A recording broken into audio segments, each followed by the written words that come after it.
Hi, I'm Neil Hermes and welcome to my weekly bird wrap, where I have three stories for you this week. One about a robin nesting in a bike pannier. The second one, a serious story about problems with bird flu in Europe.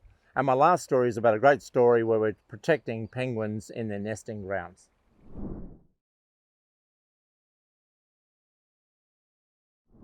Hi, I'm Neil Hermes and welcome to my weekly bird wrap.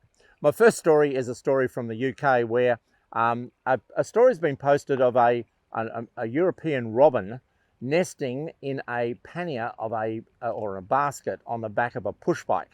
This push bike was left in a courtyard. It was used as a prop for various movie things and pictures settings and wasn't used daily as a bike to ride. And because it had been left, a group of robins decided to actually put a nest into the basket of this particular bike. And the bike was, when it was being moved, they noticed the nest. And I believe that the robins successfully did raise their chicks from this nest.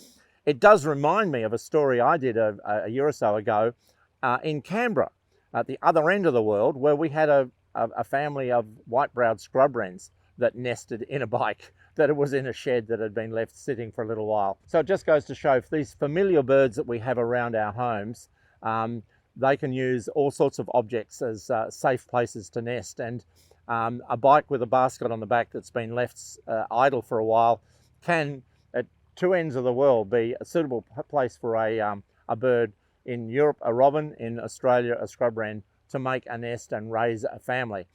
Quite a quaint story, I think, in both cases. My second story today is a rather serious one, and it's concerning bird flu.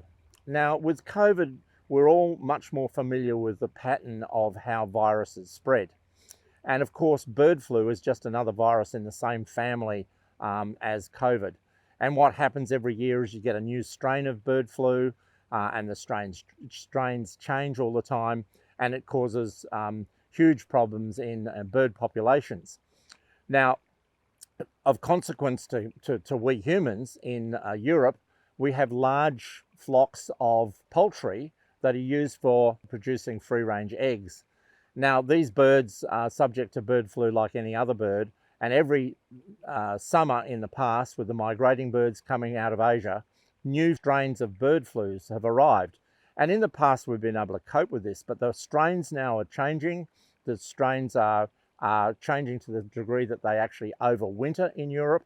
And now, for example, in the UK, where they have 11 billion eggs a year that are sold for, that are sold, 2/3 of them now are free range.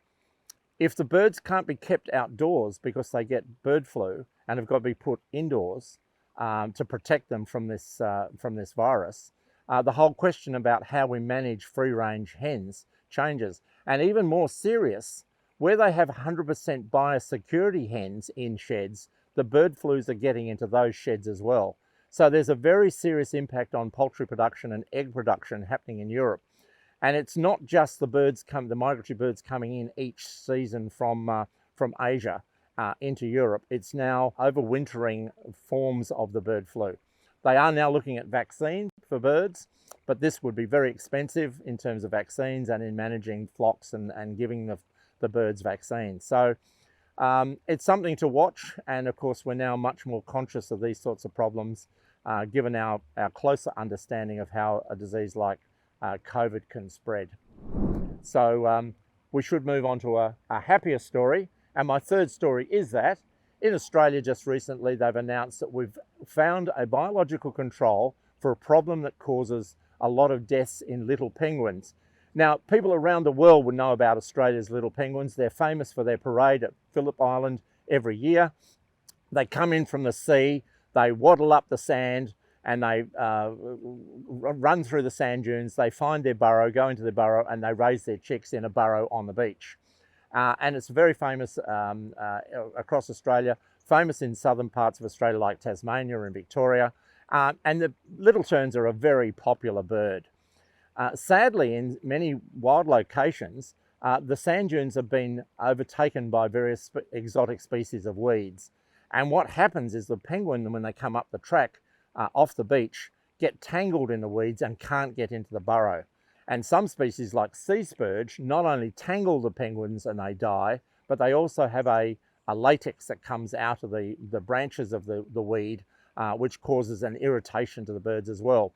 Now, with the cooperation and the collaboration of scientists in Canberra and in Perth and in Montpellier in France, we've been able to discover a fungus that we can put into these weeds in Australia, and they're now being released, that this fungus is now being released across sites in Tasmania and Victoria to kill off the seaweed, the sea spurge, the weed that grows around the burrows of the penguins, and hopefully in future years we'll get much more open burrow sites and the penguins will be able to be much more successful.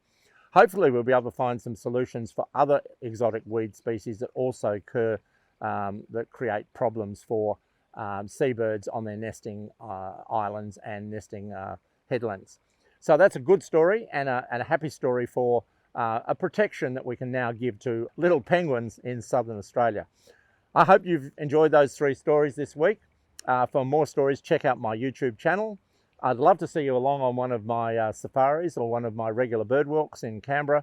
And if you want any more information, check out the website. So thanks for watching and happy birding.